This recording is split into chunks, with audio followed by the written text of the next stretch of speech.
It's Thanksgiving, a time for thanks, a time for reflection, a time, screw that, it's sit your fat ass at the table and eating that turkey day, a 24-hour day that Americans do nothing but eat, the all-American pastime. Speaking of fat asses, remember Garfield? I do. Remember Garfield and Friends? I bet you do. Remember Film Roman? I'm sure you don't. Since all you're gonna do was eat and get the itis anyway, watch this video about Film Roman while the tryptophan kicks in, because I know my audience.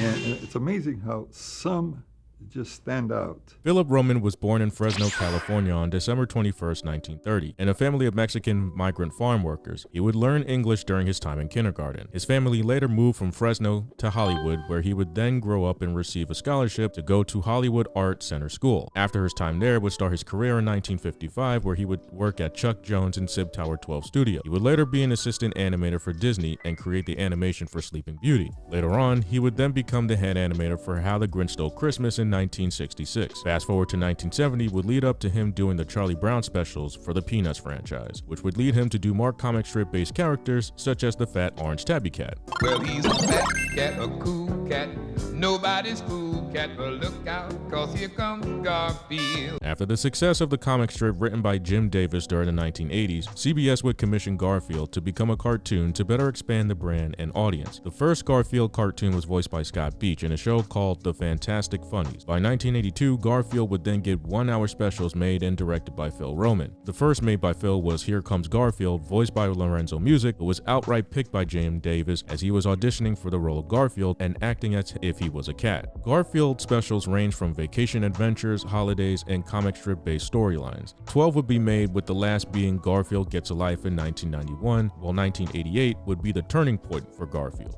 Come on in, it's time to party with Garfield and Friends. Garfield and Friends. And pay attention. There'll be a test at the end. Garfield and Friends debuted September 17, 1988, after the Garfield specials would garner a big audience. CBS at the time was throwing its hat in the Saturday morning cartoon blocks, and Garfield was the main attraction at the time, giving life to the animated feline. 3 segments of the show were Garfield Quickie, U.S. Acres, and the Garfield main cartoon. At the height of production, critics would have mixed reviews on it. However, it garnered a following to where it wouldn't be seen as negative. As Saturday morning cartoons would decline, Garfield and Friends would be renewed with a cut budget as well as the NFL package cut by Lawrence Tish. The creators would end the series in 1994 due to budget cuts. So we gotta go back for just a bit. During the formation, Judy Price would commission Garfield in 1985, but by 1984, film would have colliding issues with both Jim and Charles making both Peanuts and Garfield shows and specials. He would then create Film Roman as a way to make the cartoons his own instead of being under a studio and having deadlines, which took 3 years for him to decide. By 1986, Film would hire Michael Wall and Bill Schwartz to expand the brand name. Phil would create and expand until the creation of Garfield and Friends in 1988. As the show became a success on CBS, he would then create Bobby's World after Garfield and Friends.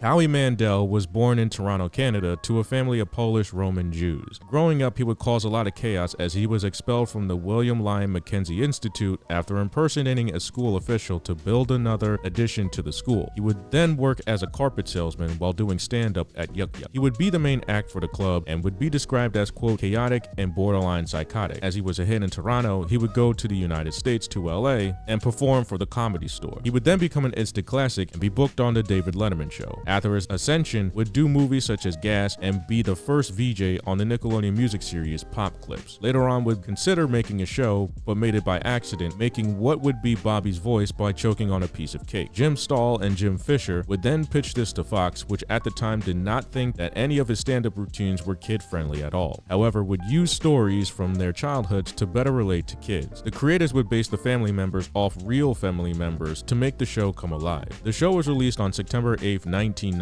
Reviews of the show came back mixed, but would garner an audience of fans to keep the show going for 7 seasons. Film Roman would take over Fox Television Source Production in 1992, making Klasky Csupo drop The Simpsons and look for work elsewhere. Additional work between Fox was The Critic and King of the Hill, which was distributed for 5 seasons before a change. Film Roman would also topple other media networks with various shows. By 1999, after the creation of Family Guy, Mission Hill, and The Man Show, Philip Roman would step down from the company. He would then create another studio called Film Roman Entertainment, which was responsible for Grandma Got Ran Over by a Reindeer in the 2000s. In the same time frame, Harvey Entertainment Company would become partners for international sales and distribution, while Pentamedia Graphics would stake in stock at 51% for a $15 million deal. However, it would be shut down. Phil would be a shareholder, but return as head of directors in 2001. Later on, Phil Roman would aim to get into the syndication business with a channel called Max Degree TV, but it was never realized. Funky and he's groovy, he's grumpy. Remember the Oblongs? The Oblongs was the first animation to be made by Mohawk Productions after Warner Bros. Won the bid to make Angus Oblong's characters into a TV show, then released on the WB on April 1st, 2001, only to last 1 season and be thrown on Adult Swim the next year. 5 episodes of the show are unaired to this day.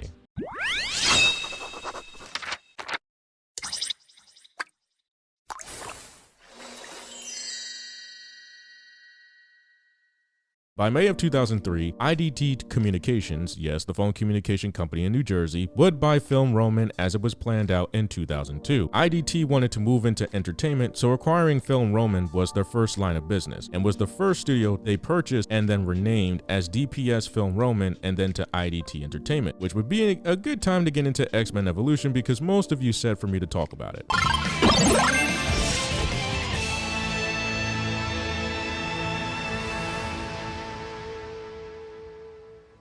The show was originally going to be called Children of the Atom, but was quickly scrapped, mainly because it was referring to children. At the same time, costumes and character designs were changed as well to differ from the original X-Men. At a budget of $350,000 an episode, X-Men Evolution was the first in the series to use digital ink and paint. Warner Brothers would also catch flack for the Mystique designs and didn't want to air it on Kids WB as the character would be presented as nude. After 4 seasons, the show would be canceled due to Warner Bros. Direct competition with Nickelodeon in 2003. Fast forward to May 2006, IDT Entertainment would be sold off at $186 million to Liberty Media. Film Roman was included in the deal. By August, would merge into Starz Entertainment Group, making it Starz Media.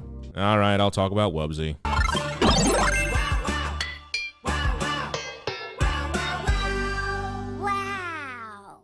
Wow Wow Wubsy is in association with Film Roman, but it was created by Starz Media. Bob Doyle, former animator of Frederator Studios, would branch out and create bolder media, and would also be responsible for shows like Yin Yang Yo. Created to help kids with social skills, the show would last 2 seasons. After the last season, all rights would go over to Lionsgate. That's all I got for Wow Wow Wubsy.